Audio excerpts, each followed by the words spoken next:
আমরা কৃষিক্ষেত্রে ফসল বা সবজি বা ফুল রক্ষা করার জন্য বিভিন্ন ক্ষেত্রে নেট বা জাল ব্যবহার করে থাকি।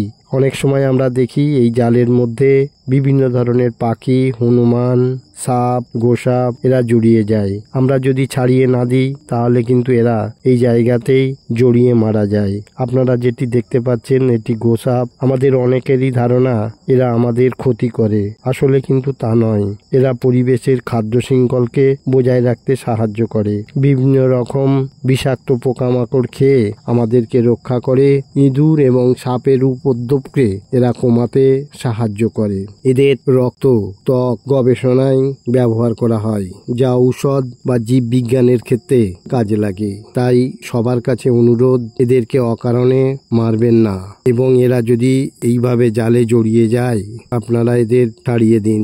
এরা বাঁচলে আমাদের খাদ্য শৃঙ্খল বজায় থাকবে, আমাদের পরিবেশ ভালো থাকবে এবং আমরা সবাই ভালো থাকবো। আপনারা সবাই ভালো থাকুন, সুস্থ থাকুন।